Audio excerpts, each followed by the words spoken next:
Today's feature, Malik Newman, born February 21st, 1997. Yo, it's your boy JC, Stunted Growth. Let's get it. Newman is from Jackson, Mississippi, and attended Callaway High School. One of my favorite players from the 2015 class, rated as a top 10 recruit and the number one shooting guard. Keyword, shooting guard.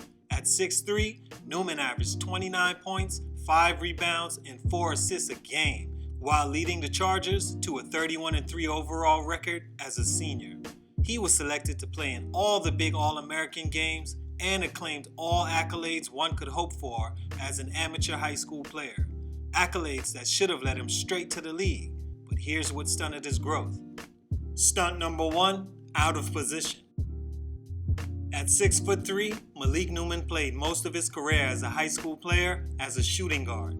With this size, you would be considered solid to great size for a point guard. Being off the ball in high school or college is not that attractive to NBA scouts at that size. Sadly, most scouts focus on numbers. Your size is the biggest projector of the career you will have at the pro level. Research shows that being under 6'5" at the 2 doesn't work as well as being above this size. The reason is because most wings at the next level are tall and long, especially in today's game. The key is to gain an advantage against your opponent. Being undersized at any position puts you at a disadvantage most times. Whoever was advising him, I think, made a few key mistakes in his career, which I'll touch on later. Newman decided to commit to Mississippi State University, the same school his father went to, and that brings me to my next point. Stunt number 2, following his dad instead of creating his own path. Now this is a touchy subject because who am I to tell you what to do with your kid? With that said, I hate to see kids attend these universities simply because a family member went to that school. As a child, basically, you really don't have the gift of hindsight, but your father or whoever is advising you does and should have been more aware of your skill set and where it would fit best. No matter where it is, it could be Alaska. You're already on NBA radars from being a top shooting guard in the country, coming from high school. And with social media nowadays showing highlights of you left and right, you can literally not even go to school, sit out a year, post highlights of your workouts, or create small episodes to show your progress and still make the league. Potential is the most valuable leverage you'll ever have in professional sports.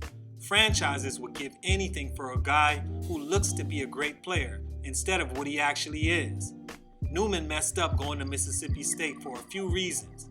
One, because they don't get enough exposure, especially if you aren't the personality that'll make your own noise, a la Colin Sexton. 2, because he didn't do enough there. Listen, I know I said that a highly touted player can literally go anywhere and get drafted. Well, let me add to that. You have to go in and do certain numbers complementary to how big the program is. At Duke, if you go there and average at least 13 points as a freshman, you can get drafted. Kentucky, same thing. The bigger the school, the less you need to put up. At a school like Mississippi State, you need to go in and average at least 25 to 30 points a game. Malik played for maybe the worst coach for his skill set in Ben Howland. You may know him as the guy that held Russell Westbrook and Kevin Love back at UCLA. He's the worst coach for a superstar style player. He preaches teamwork and not that one-on-one style basketball. As a freshman, Malik averaged 11 points per game and 2 assists per game, only playing 22 minutes. This is not going to get it done at a small basketball school like Mississippi State. Once again, who's advising him? Stunt number 3, who's advising him?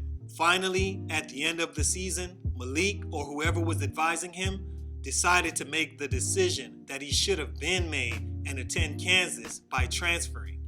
I don't want to blame his dad, and who knows, maybe he was given or promised certain things in order for Malik to commit there and didn't get those things. But that was just the wrong school, and most of all, wrong coach for Malik, which should have been seen beforehand, simply from Howland's reputation dealing with 5-star players. Added to that, that school had only had 3 5-star recruits to play there ever, 2 before Malik. Not a good decision. Pop should have protected him from that. After transferring to Kansas, of course, now he has to sit out a year, which makes a lot of scouts forget about you and adds another year to your age, making you even less attractive. Do you want a beautiful 21-year-old queen or a 24-year-old queen? Most are taking the younger. Now, this all could be unimportant if you go in and put up numbers and make everyone forget the mistakes you've made. Malik played great in my opinion, and honestly, would have been an amazing NBA player. His skills translate. But that's not what happened, because Malik didn't average enough at Kansas. As a junior/sophomore, he put up 14 points per game, 2 assists, and 5 rebounds. These numbers aren't going to get you drafted, especially as an undersized player who doesn't average the assists enough to move to the 1. It goes without saying, Malik went undrafted in the 2018 NBA draft and signed with the Lakers, later being released by the team. He would go on to play in the G League ever since. And this sucks because I like Malik's game, man. I think he's a good player. I just wish he played a little more point guard. It's your boy JC Stunted Growth, and I'm out.